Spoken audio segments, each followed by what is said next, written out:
Hai semuanya, perkenalkan nama saya Darvinu Jaya Sinaga. Pada kesempatan kali ini saya akan menjelaskan beberapa tokoh proklamasi kemerdekaan di Indonesia. Jadi, diikuti terus ya videonya. Pertama, Soekarno. Soekarno atau yang dikenal dengan sebutan Bung Karno merupakan pria kelahiran 6 Juni 1901. Sejak masih bersekolah, Soekarno sudah aktif sebagai penggerak untuk memimpin organisasi Putera, Chuo Sang-in, dan PPKI. Dalam perjuangannya melawan penjajah, tidak jarang Soekarno keluar masuk penjara.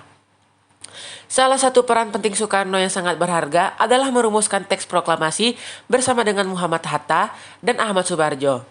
Rumusan tersebut pada akhirnya diumumkan oleh Soekarno-Hatta pada 17 Agustus 1945. Secara tidak langsung menginformasikan bahwa Indonesia sudah menjadi negara yang merdeka. Maka dari itu, Soekarno sampai saat ini dikenal sebagai Bapak Proklamator Indonesia. Kedua, Muhammad Hatta. Muhammad Hatta lahir di Bukit Tinggi pada 12 Agustus 1902. Sejak menjadi mahasiswa di luar negeri, ia sudah aktif dalam perjuangan kemerdekaan Indonesia. Beliau menjadi salah seorang pemimpin dan ketua Perhimpunan Indonesia di Belanda. Saat kembali ke tanah air, ia aktif di dalam kegiatan politik PNI bersama Soekarno. Setelah PNI dibubarkan, Hatta aktif kembali di PNI baru. Bahkan pada masa pendudukan Jepang, ia menjadi salah seorang pemimpin Putera, menjadi anggota BPUPKI dan wakil ketua PPKI. Ketika menjadi wakil PPKI, Muhammad Hatta dan Soekarno menjadi dui tunggal yang sulit dipisahkan. Perannya sendiri dalam proklamasi kemerdekaan Indonesia dengan melibatkan diri secara langsung dan ikut andil dalam perumusan teks proklamasi, serta ikut menandatangani teks proklamasi. Pada peristiwa detik-detik proklamasi, Muhammad Hatta tampil sebagai tokoh nomor 2 dan mendampingi Soekarno dalam pembacaan teks proklamasi kemerdekaan Indonesia. Ketiga, Ahmad Subarjo. Mr. Raden Ahmad Subarjo Jojo Disurjo lahir di Karawang, Jawa Barat 23 Maret 1896 dan meninggal di Jakarta 15 Desember 1978.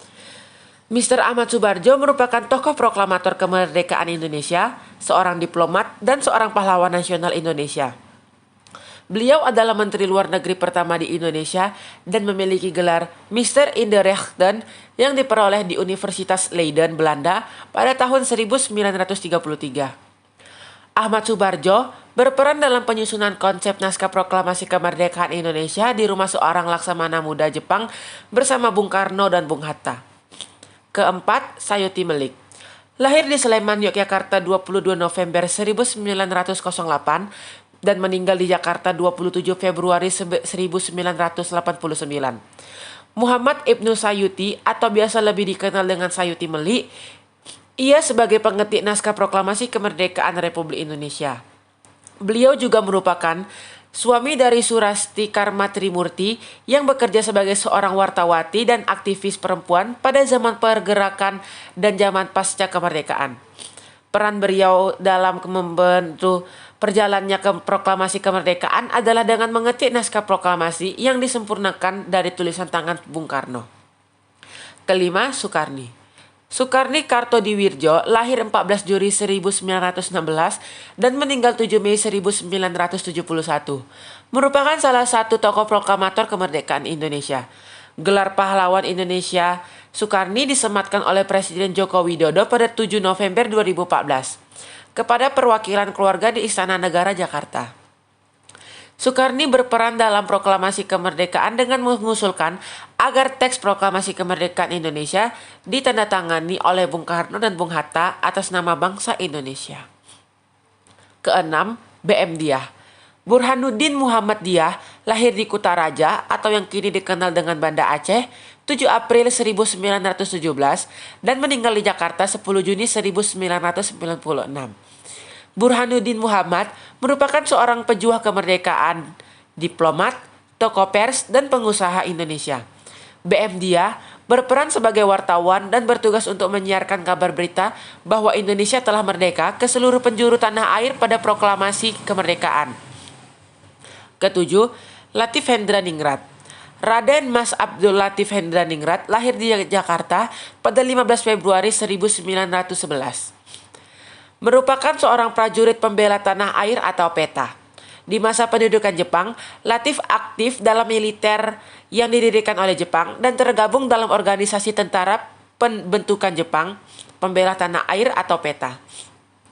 Upacara penaikan bendera Sang Merah Putih di halaman Gedung Pegangsaan Timur 56 atau Gedung Proklamasi tanpa antara lain Bung Karno, Bung Hatta, Letkol Latif Hendraningrat, Nyonya Fatmawati Soekarno, dan Nyonya S.K. Trimurti.